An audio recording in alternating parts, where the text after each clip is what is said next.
Hello and welcome to KamenRider Blackman. If you've noticed by now that there's been like a bit of a low activity in me uploading videos, I'm sorry. I get busy and then I forget that I have a YouTube channel. But do not worry. I expect to do some more videos in the next few days or so, since I'm almost finishing up with summer school. And with that said, just to upload something for today.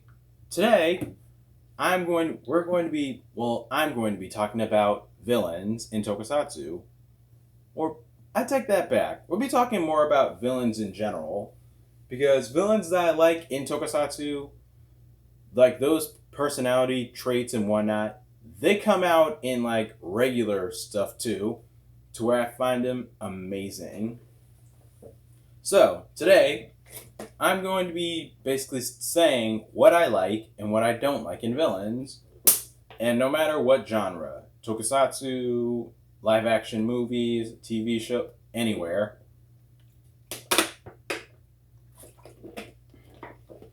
So, I'm going to start off with what I like in villains. Now, what really gets to me what gets to me the most about a villain, or here's what I have. What gets to me about a villain, which makes them seem so interesting, is competency, great personality, and to learn what they are fighting for. Like, because let me think right now. I want to say, here's a good example. One villain that's interesting to me is Frax from Power Rangers Time Force. He was a pretty competent villain, and Power Rangers Time Force alone, one of the subjects that they touched on was racism. Actually, racism between humans, mutants, and robots. Since robots are really treated more as third class citizens, and with Frax just being Ranzix's whipping boy, to just hearing him say robots are useless and whatnot, blah blah blah blah blah. Mind you, he has robot servants that straight up work for him, and just seeing Frax be that villain that fights out of racism, it gets you to thinking, like, imagine that in real life, like retaliation like that in real life, like, because not to mention Frax and Ranzik, they already have a history with each other, and which makes Frax the much better interesting villain from Power Rangers Time Force. Because here's the thing too, like Ranzik, I really don't dig him all that. Ranzik from Time Force, I really don't dig him all that much, because he's the stereotypical fighting for chaos sake villain. Like, I see nothing with him to sympathize with him. But Frax, on the other hand, he was a human scientist who actually showed compassion to Ranzik, and Ranzik just told him fuck off and basically killed him, turning him into a robot, which is that's karma. Like, literally what goes around comes around, and I don't blame Frax for it. That's so. Besides Frax, but yeah, I guess going back to Frax alone, what I get, he's more that one thing. He's more that one note. For the notes I have, Frax is that one note villain, because why I like him is because I like what he was fighting for. Now, to my greatest example of all that has all of these traits, that would be two people. One, KamenRider Baron from Gaim. Although, here's the thing though, I really don't consider Kaito a villain. and it's mainly because something like this doesn't surprise me. Like, his goal was he was after power even before he became the final antagonist.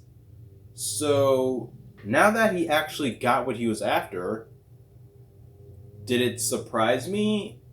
In a way, yeah. But on the other hand, he did say that this was what he was after the entire time.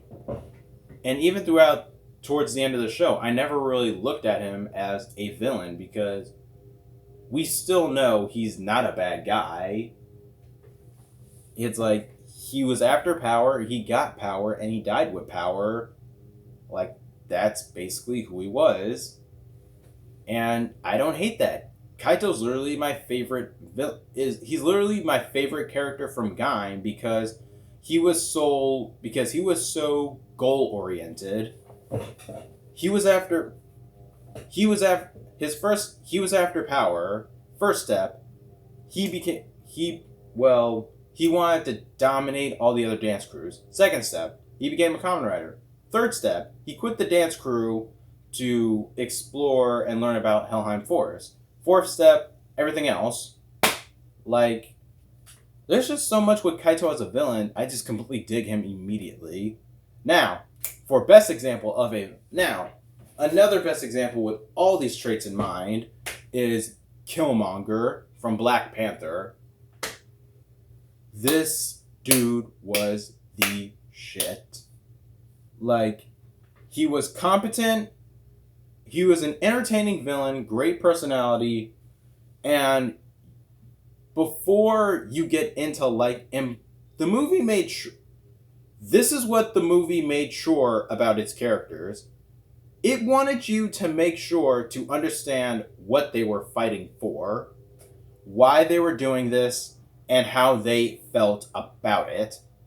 That's why Black Panther to me is like one of my personal favorite Marvel movies, because it's not like all the other Marvel movies that's just about hero fights villain, good versus evil. Like, Black Panther, they're conflicting ideologies on how the world should be ran, and unfortunately one side has to be right.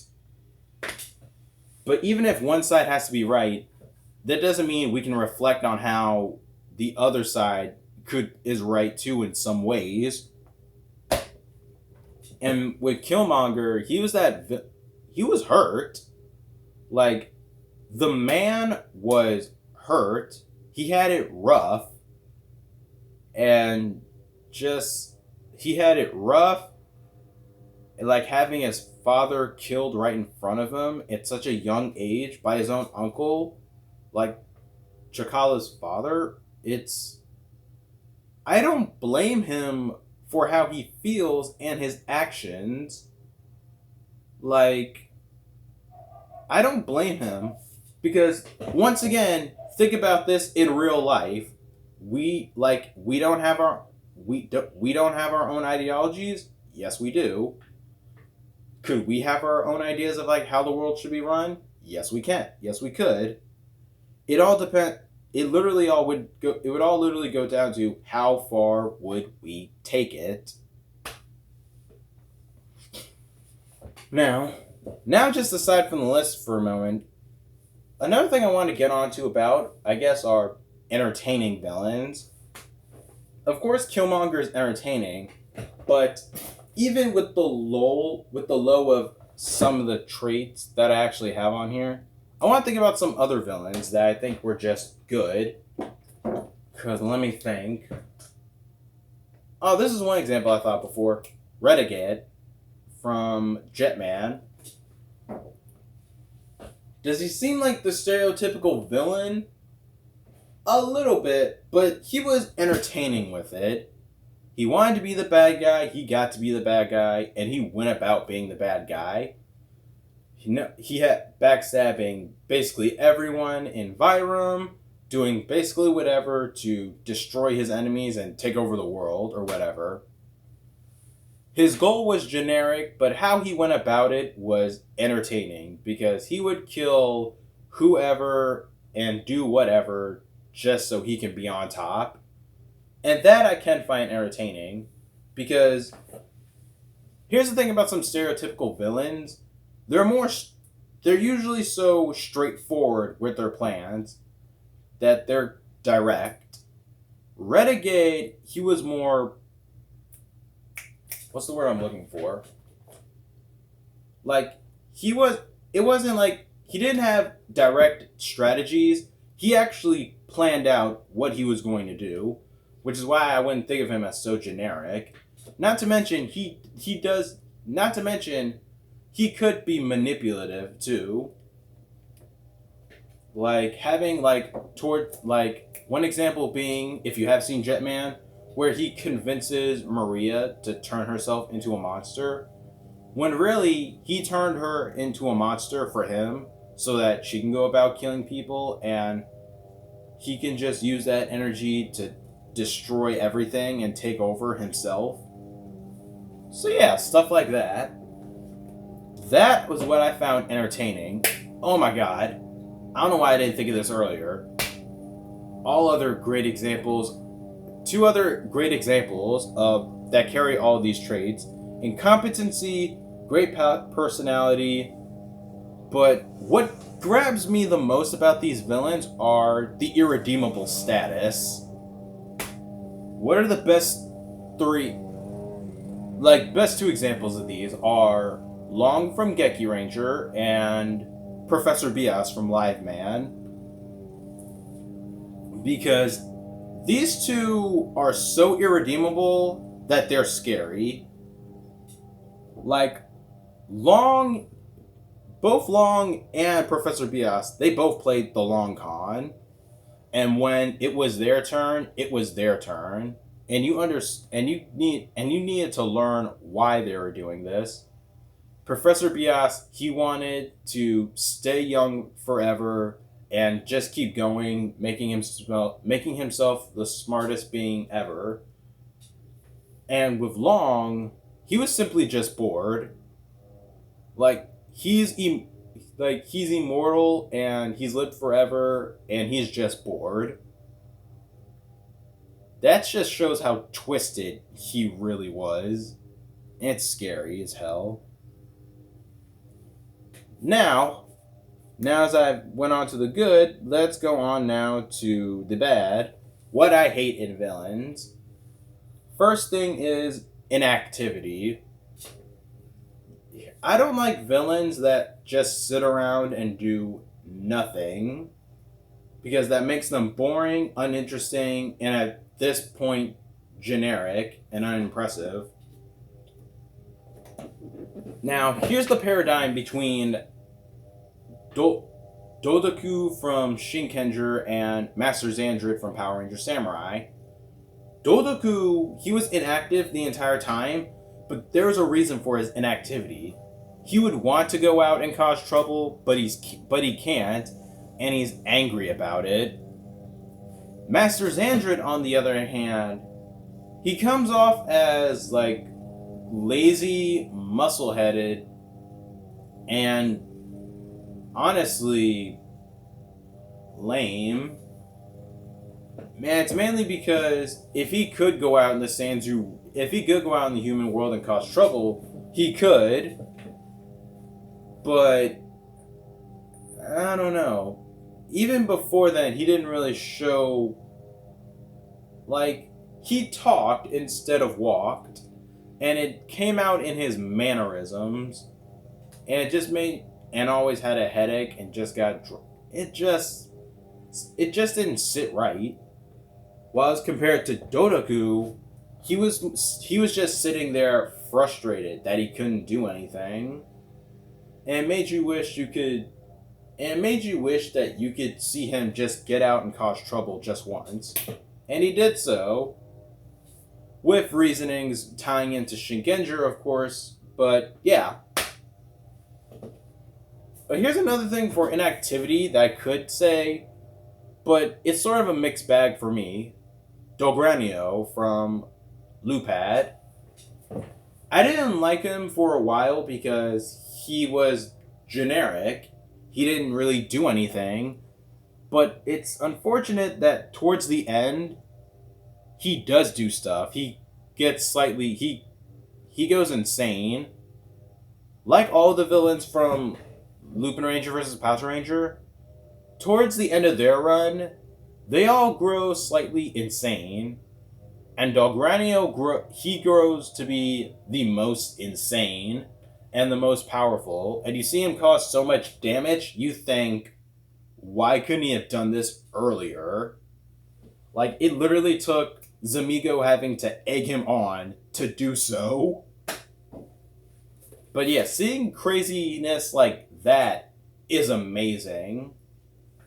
But maybe if that was like, man, it gets you to thinking more. It has me thinking now about Dogranio as a villain, like that type of craziness. Like maybe if it was like kept in a bit more, but shown out through the show, maybe I would have ended up liking the show.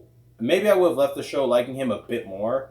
But seeing him just act that way only towards the end, it only redeems him like a little bit.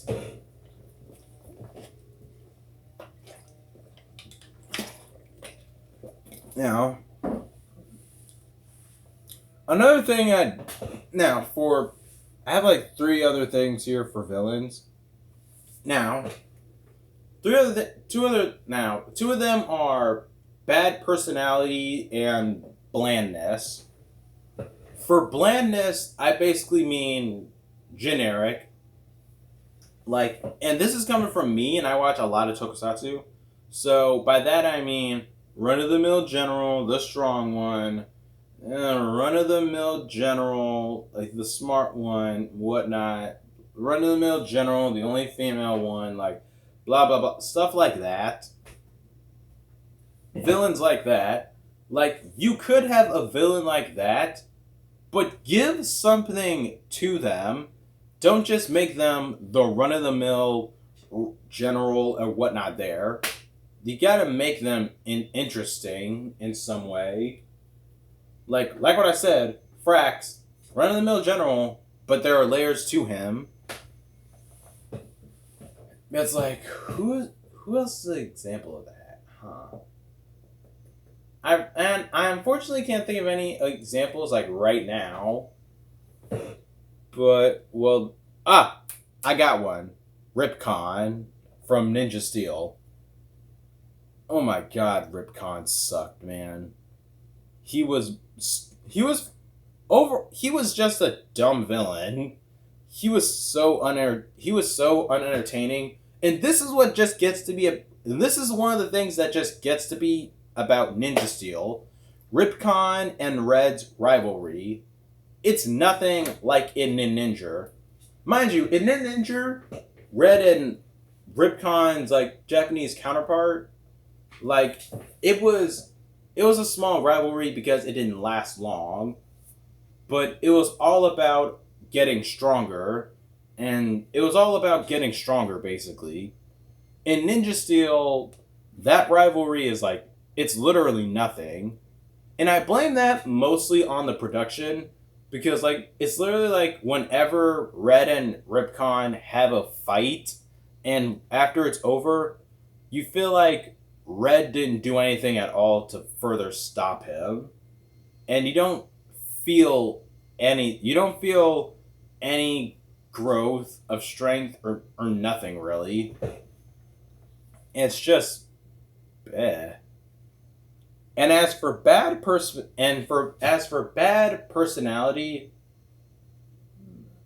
I'm just gonna throw this one out there. Divatox from Turbo. Like, spoiled. Oh my god. And I remember, like, one day I watched this is from like a long time ago. One day I watched an episode of Power Rangers Turbo, and listening to Divatox's voice is the most grating thing ever. It made me, hearing her sound like a spoiled brat in the body of a grown woman makes me want to take a cheese grater and grate out my brain just to stop hearing her voice. Dear God, it annoyed the fuck out of me. Just hearing her. Oh my god. It's such a pain. But now for what else? Bad person. Oh, here's another note that I have. Confusing villains. Villains that are confusing.